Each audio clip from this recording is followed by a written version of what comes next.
Hey everybody, I'm Hilary Peel. I'm your Communications Director at Copper Hills. Every week, toward the middle of the week, we come to you with some updates and information, everything you need to be in the know about what's happening at Copper Hills. And this week is no exception, although our setting is just a bit different.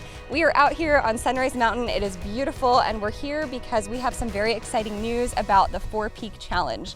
So with me today, I have Tiffany Roos. She is part of the amazing team that puts on the challenge. And word on the street, Tef, is that it's a go, right? It is a go. Super exciting. Yes, it's a go. So on Saturday, November 21st, 4 Peak Challenge is going to be happening right here within our community. Obviously, that's a few weeks away, but with an event like this, it takes a lot of work to put it together. And then for anyone who wants to participate, it's time to get in gear. It's time to start training, right? Yes. So we wanted to bring Tiffany here to just give us some updates, share a little bit of the information that we need to know. So Tef, for anyone who might not be as familiar with what the 4 Peak Challenge is, can you just give us a little bit of information about the event? For sure. So this is an event. It's an entire day, and we call it Challenge Day because really you come out with your community and you challenge yourself. If you are a hiker, you are challenging yourself, to complete 11 miles over 4 peaks. If you're a half marathoner, you're doing a half marathon. And then of course we have our Elite Challenge, which is 21-mile trail run.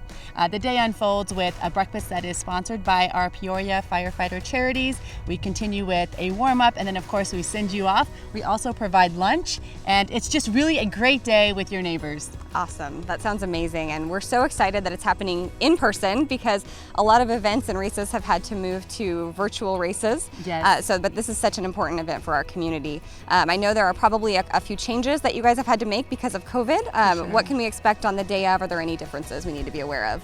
So for the first time ever, we are offering risk-free registration. So that means when you register, and if for any reason you don't feel comfortable on event day, or perhaps our trails are no longer available, you can defer your registration or you can elect to get your money back. In addition, we are going to be masked up on campus, and we will have pre-prepared food, and of course at the base of all of our trails we'll have hand sanitizer. So obviously with an event like this, there is a lot going on to prepare for it, and you're always looking for help. Yes. So can you talk to us about some volunteer opportunities? Sure. So leading up to Challenge Day, we could really use your help with packet pickup. We could also use your help marking the trails, making it safe for the folks the next day. And then, of course, on Challenge Day, we need trail hosts. We always need trail hosts, and there are always on-campus opportunities. Nice. So if we want to volunteer or if we actually want to participate in the challenge, where do we go to get more info? Yes, thank you for asking. 4peakchallenge.com, the number 4peakchallenge.com. Awesome. And you guys are also on social media. Yes, We are. You're on Facebook, Instagram, And Twitter. Yep. So you can follow you there and get all of the latest and greatest information and updates. Yeah? Yes. All right. And you guys are starting to train already. We You're doing are. Training hikes? We are, yes. I mean, look at this. Who doesn't want to be out here training? It's beautiful. Yeah, it's beautiful. It's finally starting to cool down. So again, if you're interested, Saturday, November 21st is Challenge Day, but start gearing up now because it's time to get going. Yes, it is. Get in shape. Thank you so much for joining us, Thanks Tef, for and we're having so me. excited for the event. A couple more updates for you, all good news. There's a lot going on campus at Copper Hills as well.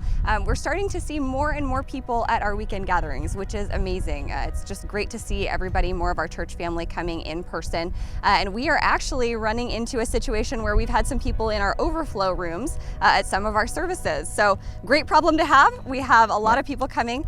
So we wanted to share with you what we're doing to address that because obviously we want as many of you as possible in the main auditorium. We do have the ability to add a few more chairs into our auditorium while still maintaining our physical distancing. So we are going to be doing that.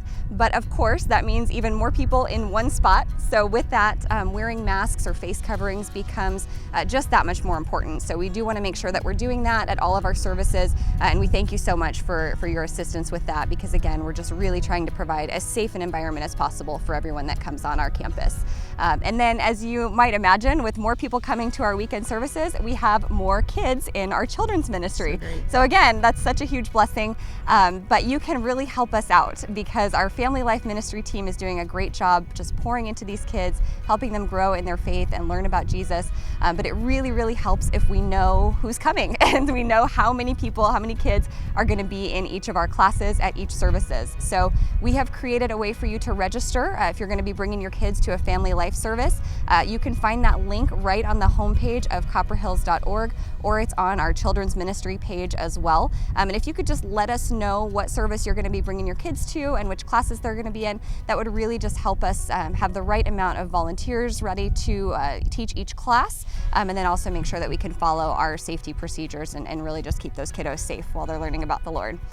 With that, that's what we have for you this week.